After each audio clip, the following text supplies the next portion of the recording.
Estamos de volta com Justiça Cidadã, aquele programa que leva o juiz até a comunidade. E agora, quem faz a pergunta é você.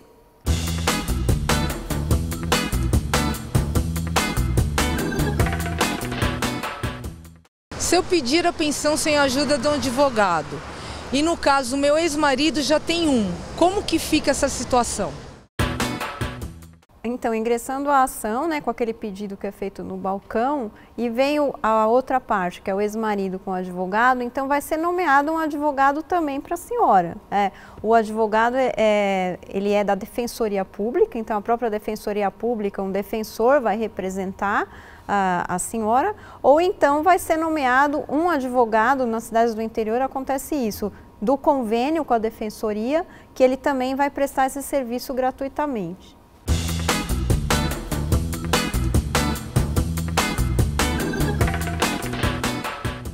Fiquei com a guarda dos meus filhos. Posso pedir pensão alimentícia para a minha ex-mulher? Pode, tanto o homem quanto a mulher podem pedir pensão para o seu ex-marido ou para a sua ex-mulher, desde que esteja com a guarda da criança, então porque é obrigação do pai e da mãe auxiliar no sustento do filho. Então, mesmo que inicialmente a guarda tenha ficado para a mulher e depois de algum tempo essa guarda é modificada e passa a ser do marido, ele tem direito de pedir os alimentos para a ex-mulher. É a mesma coisa, e isso depende também dos gastos que a criança tem. Então, se a criança, você faz uma relação dos gastos totais, o que inclui também aluguel, eventualmente, o transporte, o telefone, lógico que você também mora na casa, mas isso vai ser dividido, então metade é gasto seu, metade é gasto do filho. E tudo isso entra na conta, além, lógico, da comida, da escola, se for paga, do transporte escolar, do uniforme, dos medicamentos, plano de saúde, se tiver, tudo isso pode entrar na conta e aí metade disso, em tese, a outra parte, quer dizer, o pai ou a mãe que não está com a guarda, tem que auxiliar e pagar essa outra metade. Então, doutora Valéria, nessa situação, se um cônjuge ganha mais do que o outro, ou tem uma condição de vida muito superior à do outro, como é que se distribui os alimentos? Por exemplo, a mãe que ficou com o filho ou o pai que ficou com o filho tem uma condição financeira menor do que aquele que vai ter que pagar os alimentos. Como é que se distribui isso? Eu até complementaria essa pergunta. Como é que o juiz faz para calcular quanto você vai pagar de pensão? Então, o juiz ele se baseia em duas coisas. A necessidade daquele que vai receber os alimentos e a possibilidade daquele que vai pagar. Então, dentro disso, é lógico, na possibilidade vai se verificar quanto que ele ganha, se ele é registrado, vai se verificar na carteira de trabalho quanto que ele ganha, ou se ele não é assalariado, então o valor também é mais variável, é mais difícil, né, até de saber exatamente quanto que a pessoa ganha. E as necessidades do outro, como eu falei, você faz essa relação de gastos e aí você tem uma ideia do que seria 50% ou a metade daquele gasto que seria o outro que vai pagar os alimentos que teria que pagar. Mas então é com base nesses dois critérios, que é a necessidade e a possibilidade, que o juiz vai calcular. Então nessas situações onde um ganha menos e ele tem uma situação financeira mais complicada, às vezes ele vive de bicos, ele realmente não vai poder arcar com 50% do gasto do menor, daquela criança.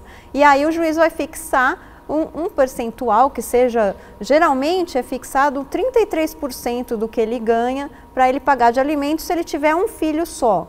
Quando ele tem mais filhos, aí isso é dividido, essa porcentagem é dividida entre os filhos, mas também isso não é uma coisa que é sempre assim, é os 33%, um valor fixo. A jurisprudência, quer dizer, as decisões em geral, elas fixam com base nesse critério, mas isso também pode ser adaptado ao caso concreto, àquela situação que vai ser apresentada. Mas depois de fixado, doutora Valéria, se depois de 2 ou 3 anos e daquela fixação inicial, as partes podem voltar a discutir isso, quer dizer, esse valor é para sempre, vamos dizer, foi fixado quando a criança tem 2 anos e vai até os 18, 21, 25, até terminar a faculdade, ou se pode alterar isso no curso do tempo? Como é que funciona? A pessoa pode procurar uma alteração para mais ou para menos?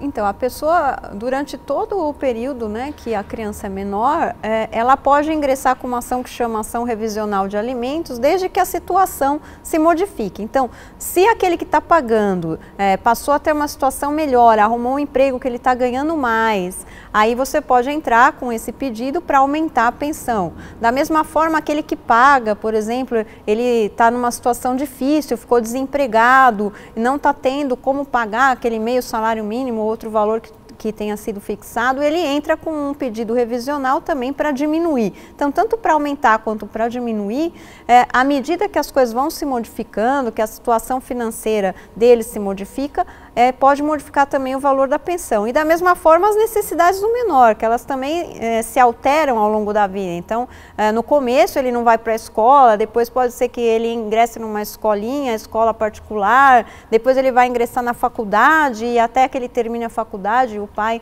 tem essa obrigação, ou a mãe, de pagar os alimentos. Então, tudo isso vai se alterando também. Um adolescente, ele gasta mais do que um bebê, e aí a pessoa pode entrar com essa ação que chama revisional de alimentos para pedir para aumentar ou para diminuir, ou o próprio pai que pode entrar, o que paga alimentos, ou a mãe que paga alimentos, para diminuir ou para aumentar, de acordo com a situação financeira que se modificou ao longo dos anos. E se ele ficar desempregado, a pessoa que tem que pagar alimentos, ela corre o risco de ser presa? Se ela não ingressar com essa ação revisional para diminuir o valor da pensão, ela realmente corre o risco de ser presa, porque se não pagar 3 meses de pensão, 3 parcelas, a outra pessoa, né, a mãe ou o pai que está com a criança, pode entrar com uma ação que chama execução de alimentos, e nessa execução de alimentos dos últimos 3 meses que não foram pagos, é feito um pedido de prisão e o juiz pode decretar a prisão desse pai ou dessa mãe que não está pagando a pensão. Então é importante, se a pessoa ficar desempregada ou se alterou a situação financeira e não está conseguindo pagar, é importante que o mais rápido possível ela ingresse com esse pedido, com essa ação revisional de alimentos, para conseguir ajustar o valor de acordo com a sua nova situação financeira. E os avós, tem sido comum nos últimos tempos, vamos dizer, se o pai não tem condição de pagar, eu posso entrar com uma ação contra os avós, por exemplo, a criança, né, pode tentar acionar os avós para pagar. Isso é comum, não é muito comum? Ou tem alguma condição, quer dizer, só vai o avô pagar se o pai efetivamente não tiver? Como é que funciona isso? A obrigação dos avós, ela é subsidiária, que se fala, né? Então, ela vem depois da obrigação dos pais. O primeiro obrigado é o pai ou a mãe. E para a gente conseguir esses alimentos dos avós, é necessário realmente que se comprove que o pai ou a mãe, aquele primeiro obrigado, não está conseguindo pagar. Então, por exemplo, se ele já foi preso porque ele não pagou alimentos, ou ele está desempregado, ou ele foi internado, acontece muito dele ser internado com algum problema de saúde, algum problema mental, ou algum problema que impeça ele de trabalhar, e aí então pode ser comprovado isso e ingressar com um pedido diretamente contra os avós. E aí, nesse caso, você ingressa, por exemplo, contra o avô paterno, que é o que tem uma melhor condição financeira, porque quem está pedindo os alimentos também pode fazer essa opção, pode pedir para aquele que ele sabe que tem condições.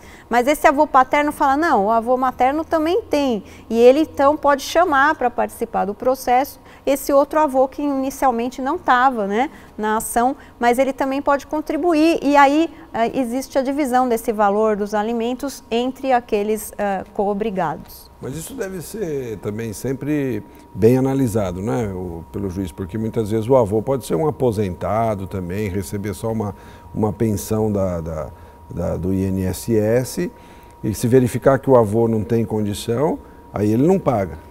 Também, então, são utilizados aqueles mesmos critérios, né, que eu comentei, a necessidade e a possibilidade. Então, vai se verificar a possibilidade desse avô. Se ele é um aposentado que também tem problema de saúde e quase não sobra nada para ele comprar comida, por exemplo, aí isso vai ser verificado e a ação vai ser julgada improcedente porque ele não tem condição de pagar.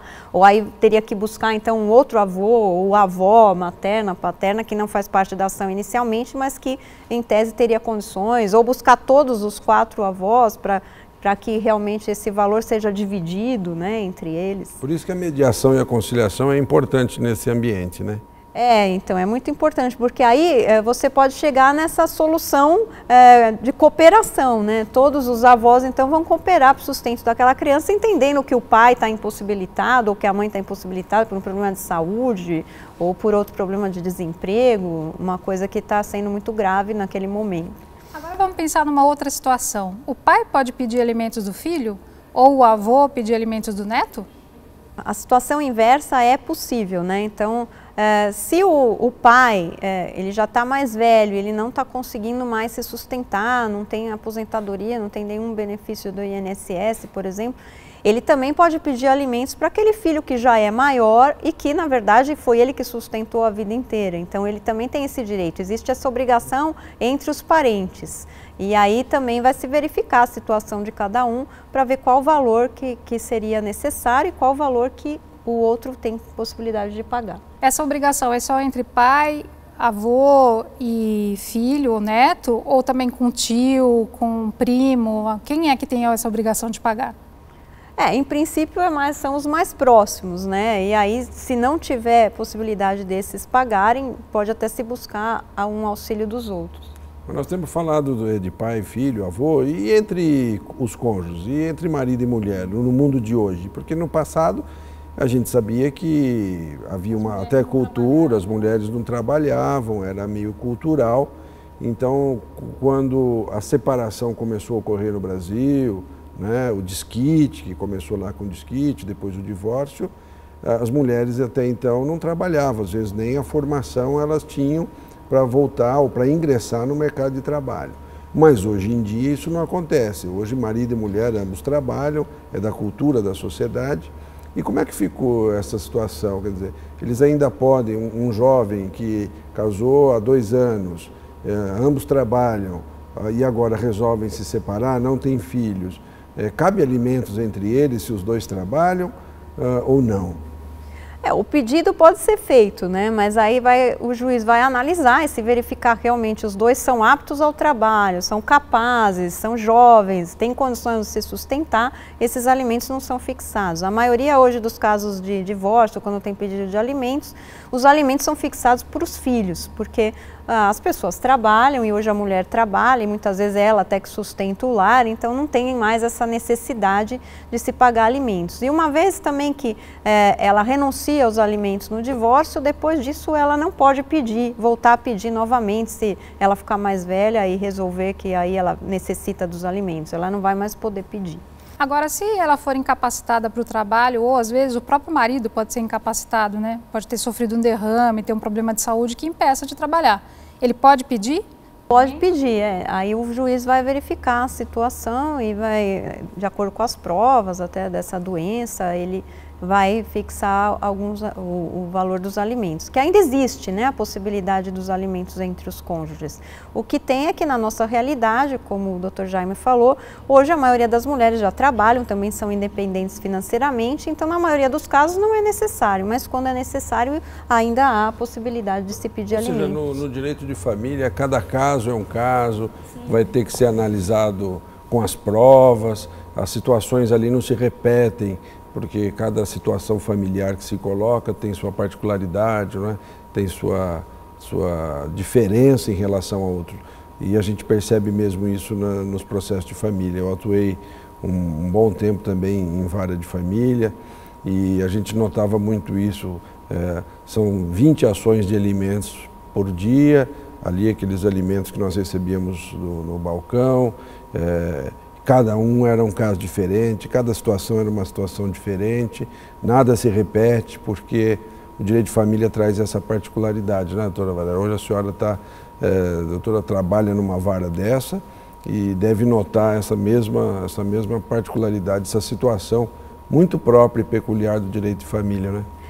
Até a gente diz que a lei no direito de família é uma lei própria, né? Porque, exatamente por isso, porque cada caso tem que ser analisado com muito cuidado, existe ali alguma característica que é diferente do outro caso e o juiz tem que estar atento, os próprios advogados que tratam da área de família, eles têm que estar mais atentos, porque você está envolvendo ali os sentimentos, a relação daquelas pessoas, a relação familiar e tem muito sentimento envolvido e por isso que a mediação funciona bem, porque na mediação esses sentimentos são respeitados.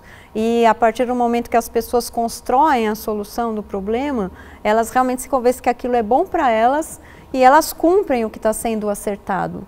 Tem muitos casos que a gente tem feito lá no Sejusc de Jundiaí, de mediação na área de idoso.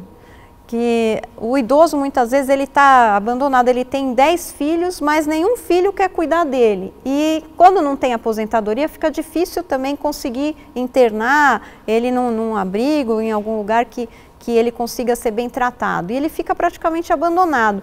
E nós temos, através do Ministério Público de lá também, conseguido fazer essas reuniões com todos os familiares. Lógico que o idoso não participa, mas eles fazem acordos muito bons, porque eles se convencem que eles têm que trabalhar e ajudar aquele pai que cuidou deles a vida inteira, e eles acabam dividindo. Muitas vezes, alguns pagam um valor e os outros que não podem pagar, então se obrigam a cuidar, a fazer a comida, ou a ir à casa do idoso todos os dias, ficar com ele semanalmente. Tem dado muito certo, porque é essa a diferença da mediação. Muito difícil no direito de família é se colocar no lugar do outro, né? Acho que essa é a maior dificuldade, você conseguir enxergar a razão do outro, o motivo do outro, né? A compreensão do outro e não tentar impor o seu ponto de vista. Por isso, não sei se a doutora concorda com isso, mas parece-me que para trabalhar no direito de família, não só, né, no direito da infância e juventude, tem que ter um gosto especial, uma sensibilidade especial, seja do juiz, né, do promotor, seja também dos advogados que trabalham na área, porque é uma área que lida muito com o sentimento humano. É, né? Mais do que isso, né, doutor Jaime? Como há muito sentimento envolvido sempre numa separação, num divórcio, muito ressentimento, às vezes as pessoas acabam confundindo as coisas. Não é incomum que uma mãe impeça o pai de ver o filho porque ele não está pagando pensão. Isso pode? Não, então, não pode, são coisas diferentes. Até ontem mesmo nós tivemos um caso assim, é muito comum as pessoas falarem isso. Ele falou assim, eu não consegui pagar a pensão e ela passou a me proibir de ver meu filho. E eu não consegui mais visitar, e fica 6 meses sem visitar o filho. Porque também o que não está pagando, ele muitas vezes não sabe que porque ele não está pagando, ele não pode ver o filho. O outro não deixa e ele não faz nada. Então, é importante que isso seja feito, que a pessoa busque, né, o seu direito, porque não pode impedir.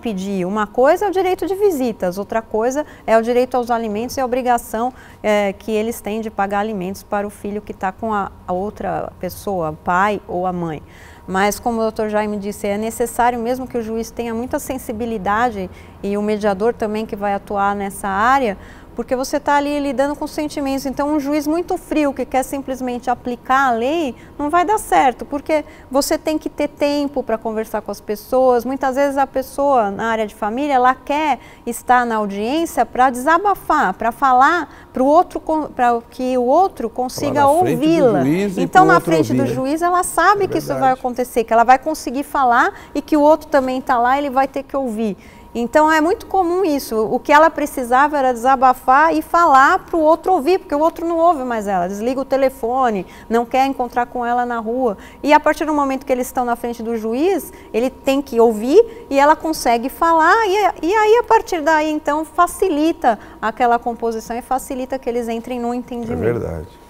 É isso aí, gente. Hoje a gente aprendeu um pouco mais sobre o acesso à justiça e sobre direito de família. Nós vamos nos encontrar todas as semanas, tratando daqueles assuntos que são do nosso interesse, para a gente aprender os nossos direitos e as nossas obrigações. Queria agradecer ao Dr. Jaime pela sua presença. Eu agradeço muito. Acho que vamos ganhar muito daqui para frente com a apresentação, com esse programa, com essa parceria. A população ganha um espaço importante para fazer perguntas, para se esclarecer, e a associação está muito satisfeita. Em nome da associação, agradeço muito, porque é também uma grande oportunidade para a magistratura de São Paulo se aproximar da população, levar um pouco do que tem sido feito, do trabalho e do esforço dos juízes de São Paulo em favor do progresso da nossa justiça e do nosso Estado. Queria agradecer também a doutora Valéria. Eu também agradeço muito estar aqui, essa possibilidade de poder conversar com a população, esclarecer os direitos e obrigações das pessoas. E entendo como o Dr. Jaime que é importante também que a população conheça o nosso trabalho, porque nós ficamos muitas vezes lá no fórum, fechados, dando sentenças, decisões, e as pessoas não sabem o que a gente faz. Então é uma forma de nos aproximarmos da população e realmente prestarmos um serviço também para a população que nos assiste. Muito obrigada e parabéns pela iniciativa. É isso aí, gente. É a Justiça Cidadã, levando o juiz até a comunidade. E não esqueça, mande todas as suas dúvidas para justiçacidadã@diariosp.com.br. Até a próxima!